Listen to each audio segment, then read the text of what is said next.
नमस्कार दोस्तों। आज हम इस वीडियो के माध्यम से भारत के भूभौतिक प्रदेश के अगली कड़ी में उत्तरी भारत के विशाल मैदान के बारे में जानकारी प्राप्त करेंगे। हम जानेंगे कि इसका निर्माण कैसे हुआ है, इसका विस्तार क्या है, इसकी लंबाई क्या है, इसकी चौड़ाई क्या है। तो इस कड़ी में हम आगे बढ़ते हुए बात करते हैं कि जो इसका निर्माण हुआ है, उत्तर के विशाल मैदान का निर्माण जो है निक्षेपों द्वारा हुआ है। नदियों द्वारा लाए गए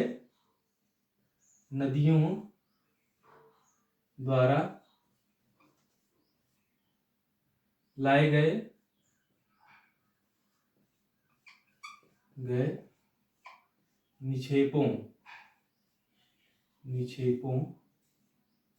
द्वारा निर्मित है। यह सिंधु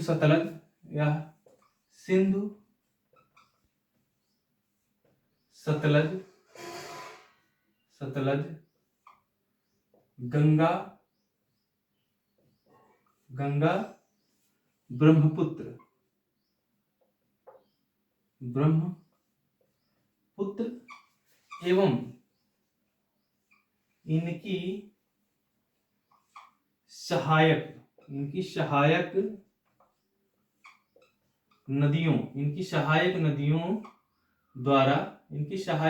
द्वारा निर्मित क्षेत्र है। इनकी सहायक नदियों द्वारा जो निक्षेप लाया गया, उसके द्वारा यह उनके निक्षेपों के जमाव के कारण इस मैदान का निर्माण हुआ। यह मैदान यही मैदान है जो उपजाऊ और जहां पे फसलीय क्षेत्र है, मतलब ज्यादातर फसलों का उत्पादन जो है इसी क्षेत्र में किया जाता है। अब इसको जो है इसकी जो लंबाई है, मतलब उत्तर से दक्षिण मतलब पश्चिम से पूर्व तक का जो पूर्व तक की लंबाई है, पश्चिम से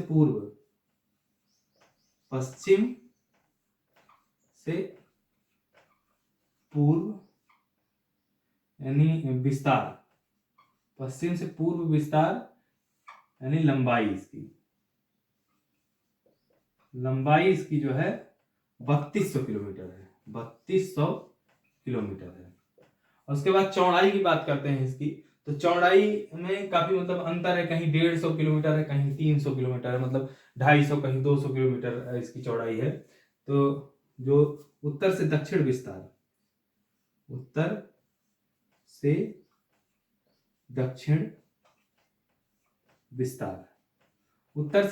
विस्तार जो इसका है वह 150 से 300 किलोमीटर, 150 to 300 किलोमीटर, मतलब 150 से 300 किलोमीटर तक इसका विस्तार है। मतलब यह जो है इसकी चौड़ाई हो गई। इस मैदान की जो चौड़ाई है, जो है वह 150 से 300 किलोमीटर है। और इसका जो समुद्र तल से ऊंचाई है, उत्तरी विशाल मैदान की जो समुद्र तल से ऊंचाई है, यह 50 से 100 किलोमीटर के लगभग, 150 किलोमीटर के लगभग है। समुद्र तल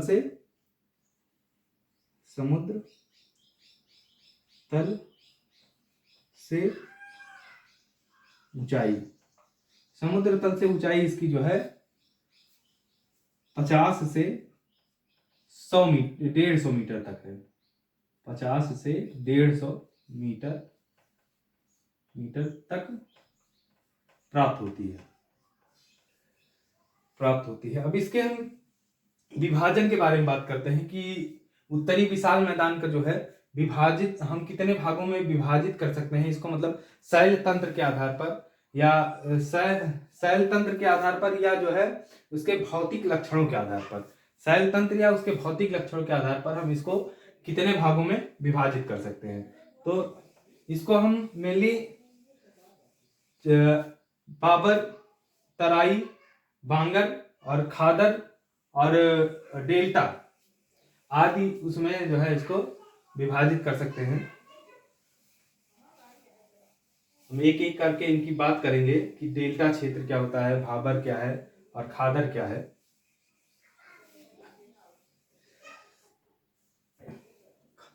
सबसे पहले हम जो है भाबर क्षेत्र की बात करते हैं। भाबर भाबर क्षेत्र भाबर क्षेत्र भाबर क्षेत्र, उसके बाद तराई क्षेत्र, दूसरा आता है तराई क्षेत्र। तराई क्षेत्र, तीसरे नंबर पर आता है बांगर क्षेत्र। तीसरे नंबर पर बांगर क्षेत्र।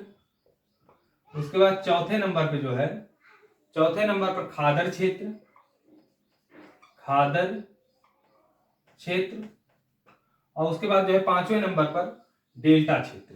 पांचवें नंबर पर डेल्टा क्षेत्र। पांचवें नंबर पर जो है डेल्टा क्षेत्र। यह उत्तर से मतलब उत्तर से दक्षिण विभाजन है। जैसे जैसे हम पहले शिवालिक श्रेणी से जब आगे बढ़ते हैं तो हमें भाबर क्षेत्र मिलेगा, उसके बाद जो है तराई क्षेत्र, बांगर और खादर, उसके बाद डेल्टा क्षेत्र। डेल्टा क्षेत्र जो होता है तटीय, मतलब नदियों का जो, नदियां जब समुद्र में मिलती हैं तो जो अपने अवशेष लाके वहां पर जमा करती हैं तो उनसे जो है डेल्टा का निर्माण होता है, तो वही डेल्टा क्षेत्र कहलाता है। उसके बाद हम एक एक करके इनकी बात करते हैं। भाबर क्षेत्र जो होता है शिवालिक का गिरिपादीय प्रदेश है। यह जो है भाबर क्षेत्र जो है शिवालिक का गिरिपादीय क्षेत्र है। शिवालिक का गिरि शिवालिक का गिरिपादीय क्षेत्र है। यह शिवालिक का गिरिपादीय क्षेत्र है। यह कंकरीला एवं पथरीला क्षेत्र है। कंकरीला एवं पथरीला क्षेत्र है। यह पथरीला पथरीला क्षेत्र है। इस क्षेत्र में नदियां जब आती हैं तो नदियां विलुप्त प्राय हो जाती हैं, मतलब इन्हीं पथरीले क्षेत्रों में जो है समा जाती हैं। उसके बाद जब आगे तराई क्षेत्र में पहुंचती हैं तो ये अपने अपने उसमें स्वरूप में फिर आ जाती हैं। और इसका जो विस्तार है, विस्तार जो है 8 किलोमीटर से 8 से 10 किलोमीटर तक यह विस्तृत है। जब क्षेत्र शिवालिक से आगे बढ़ेंगे तो लगभग 8 से 10 किलोमीटर तक यह क्षेत्र विस्तृत है। उसके बाद जब आते हैं हम तराई क्षेत्र में, तराई क्षेत्र तराई क्षेत्र तराई क्षेत्र यह जो है भाबर के दक्षिण में स्थित, भाबर के दक्षिण में स्थित, भाबर के दक्षिण में स्थित दलदलीय क्षेत्र है। भाबर के दक्षिण में स्थित दलदलीय क्षेत्र है। मुख्यतः यहाँ पे जो है चिकनी मिट्टी प्राप्त होती है। मुख्यतः यहाँ पे चिकनी मिट्टी प्राप्त होती है। मुख्यतः यहाँ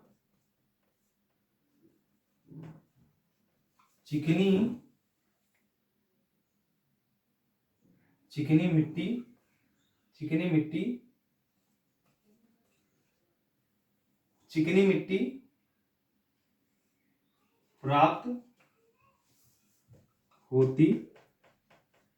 मिट्टी प्राप्त होती है। यहाँ पे मुख्यतः चिकनी मिट्टी प्राप्त होती है। और इस क्षेत्र में जो है गन्ना आदि का उत्पादन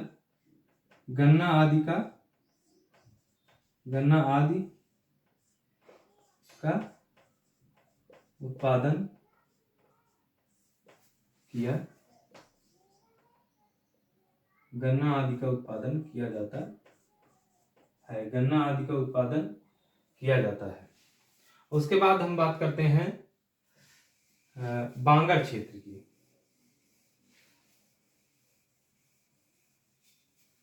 बांगर क्षेत्र की बात करते हैं हम। बांगर क्षेत्र जो होता है,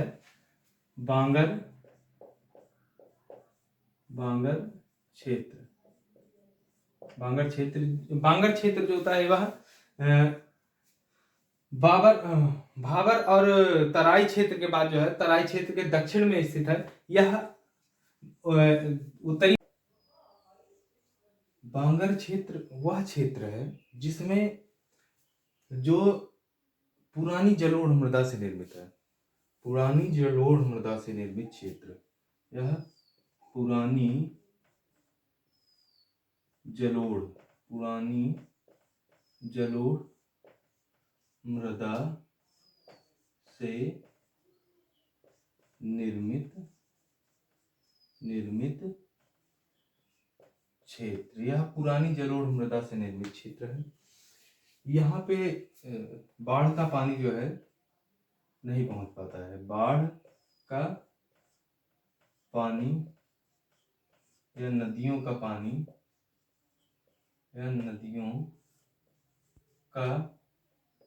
पानी इस क्षेत्र में जो है, इस क्षेत्र में नहीं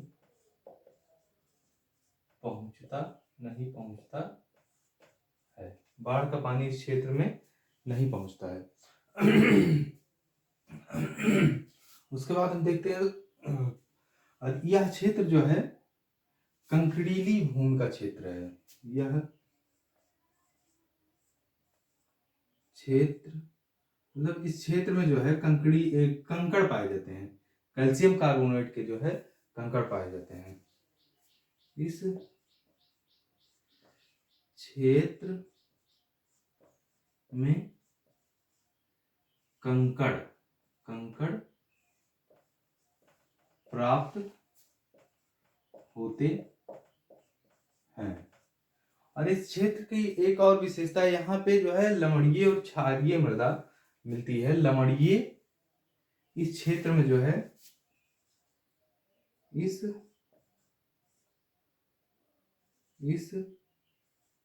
क्षेत्र में लवणीय एवं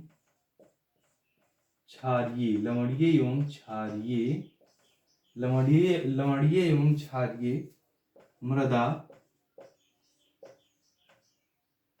प्राप्त होती है,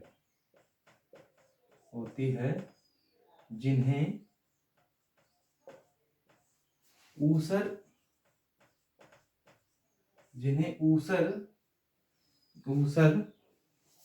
या कल्लर कहा जाता है। ऊसर या कल्लर कहा जाता है। इस क्षेत्र में जो है, इस क्षेत्र की जब यह मतलब बांगर क्षेत्र में जब ऊपर की मुलायम मृदा का ह्रास हो जाता है, मतलब अपरदन हो जाता है, तो नीचे जो कंकड़ीली मृदा मिल जाती है। तो कंकड़ीली मृदा जब मिलती है, तो ऐसे क्षेत्र को हम भूड़ क्षेत्र कहते हैं। ऐसा क्षेत्र जहां पे जिस क्षेत्र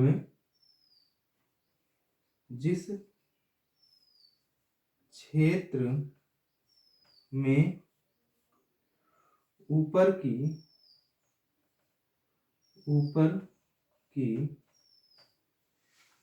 की मुलायम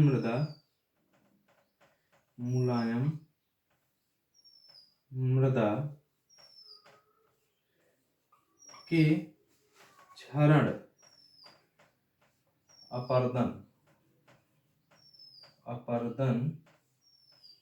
के पश्चात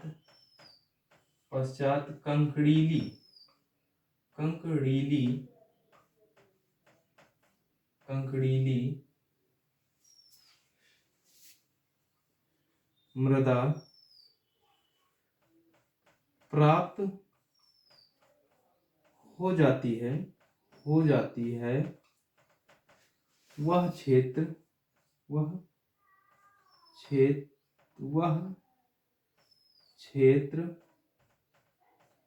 भूड़ क्षेत्र कहलाता है। भूड़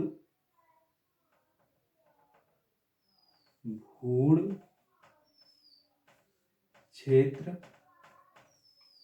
कहलाता है। वह क्षेत्र जो है भूड़ क्षेत्र कहलाता है। उसके बाद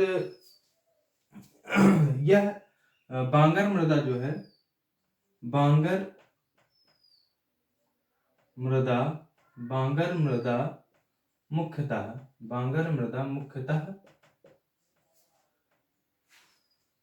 उत्तर प्रदेश, पंजाब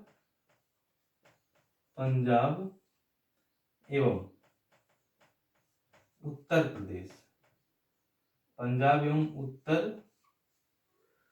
प्रदेश, पंजाब एवं उत्तर प्रदेश के क्षेत्र में प्राप्त होती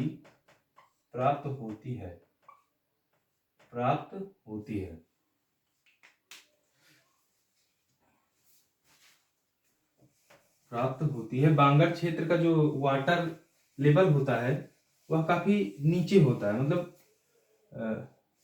इस मृदा में जो है पानी के जो मतलब धरातल के नीचे पानी जो है बहुत गहराई में प्राप्त होता है। इस क्षेत्र का जल स्तर काफी नीचा होता है, काफी नीचा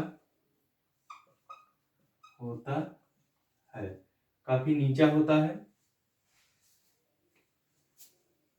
यह क्षेत्र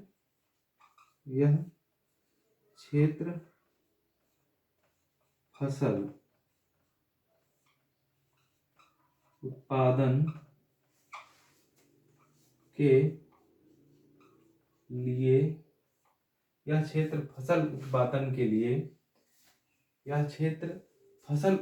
के लिए कम उपजाऊ होता है।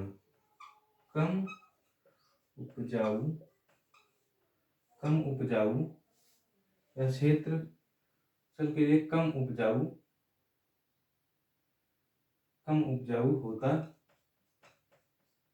होता है। इसके बाद हम अब भांगर क्षेत्र के बाद हम जो है खादर क्षेत्र की बात करेंगे। खादर क्षेत्र जो होता है,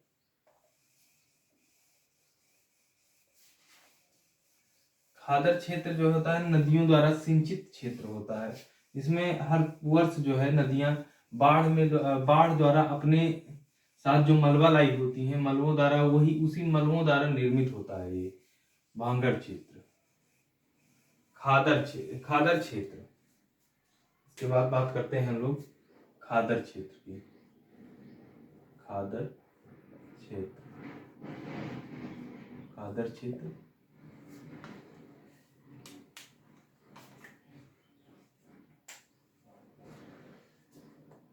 नवीन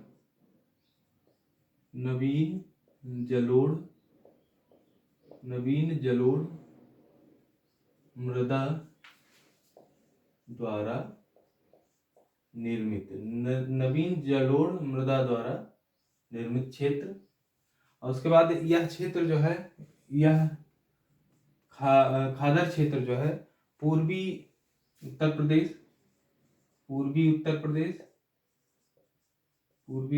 प्रदेश, बिहार एवं पश्चिम बंगाल आदि राज्यों में प्राप्त होता है। यह क्षेत्र प्रत्येक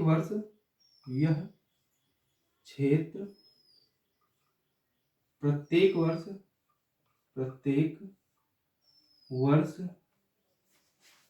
बाढ़ की स्थिति में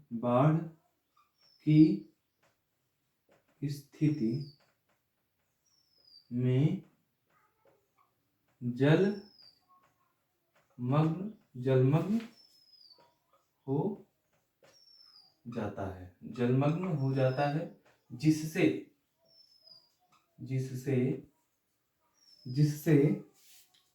इस क्षेत्र की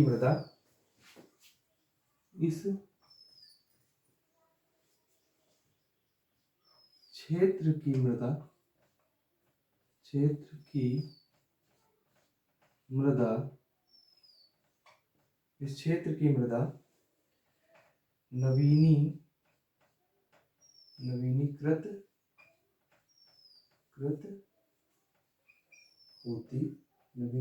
होती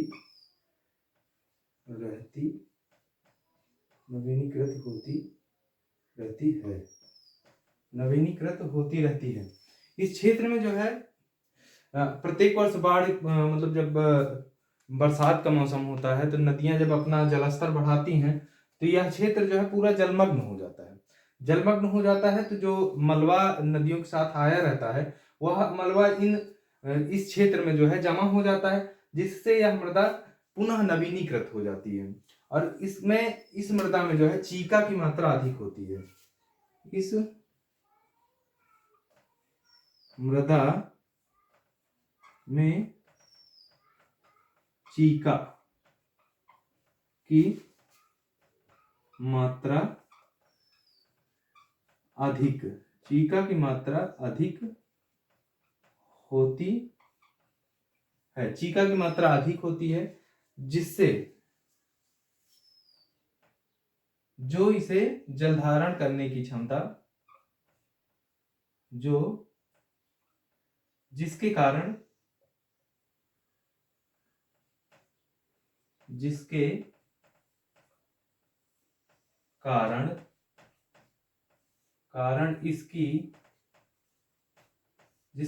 इसकी जलधारण क्षमता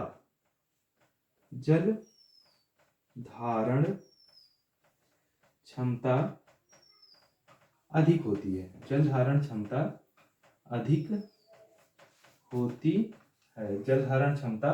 अधिक होती है। इस क्षेत्र का जो वाटर लेवल होता है,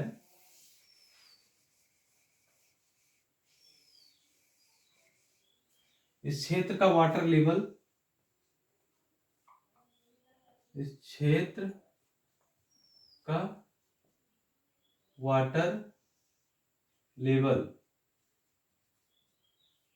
जल स्तर काफी ऊपर होता है।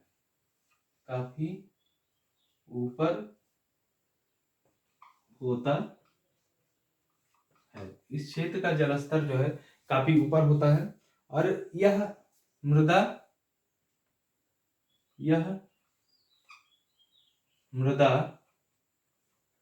फसल उत्पादन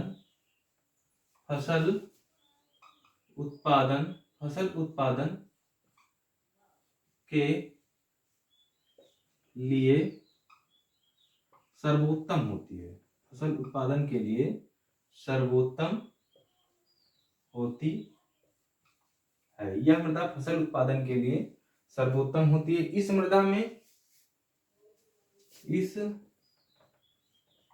मृदा में गन्ना, गेहूं, धान आदि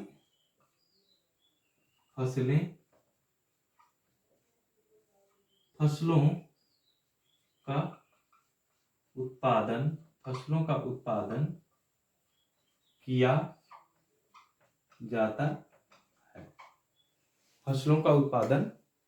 जाता है। उसके बाद हम बात करते हैं डेल्टा क्षेत्र का।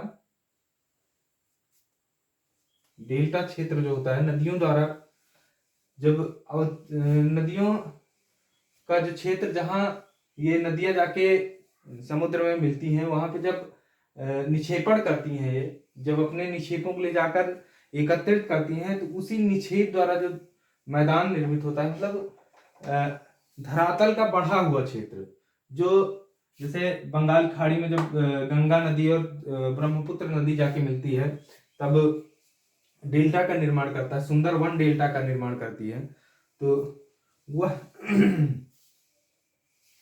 सुंदरवन डेल्टा का निर्माण करती है।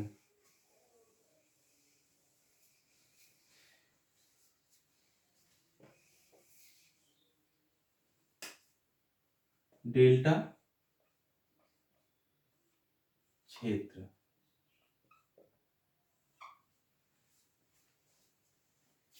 यह नदी एवं समुद्र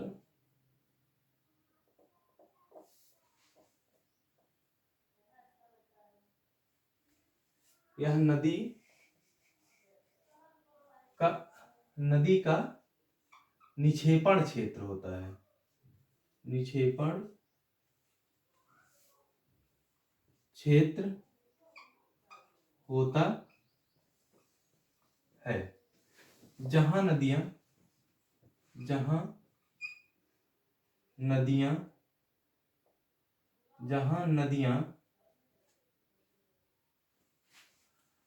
अपने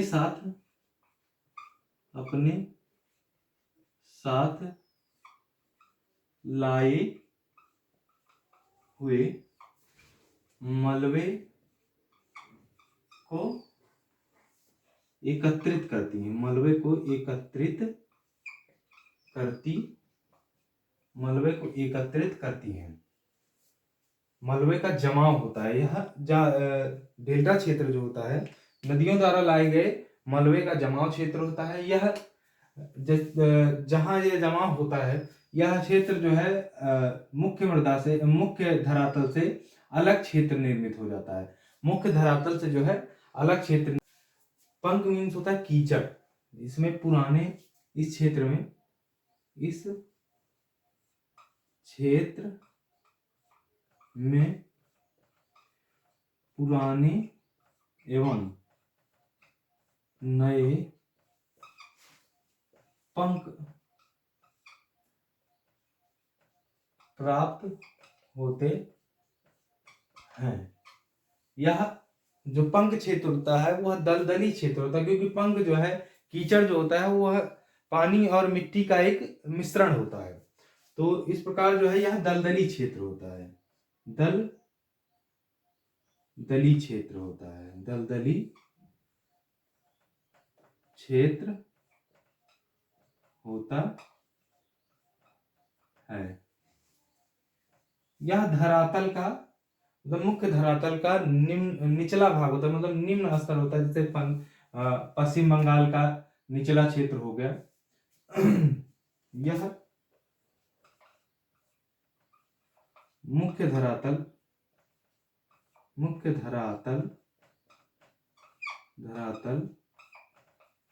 का निम्न क्षेत्र होता है। इस प्रकार हमने जो है अब उत्तरी भारत के विशाल मैदान के बारे में एक तरह का तो विभाजन देख लिया हमने कि मतलब जो संरचनात्मक और उसके बाद जो भौतिक इसका विभाजन था उसको हमने देख लिया है। अब इसके बाद हमें नेक्स्ट वीडियो में जो है इसका प्रादेशिक विभाजन देखेंगे। प्रादेशिक विभाजन के अंतर्गत वैसे थोड़ा बता देते हैं।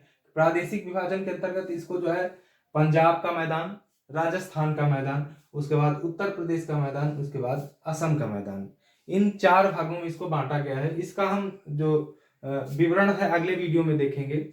यदि आपको यह वीडियो पसंद आया हो तो लाइक, शेयर और कमेंट करिएगा। धन्यवाद।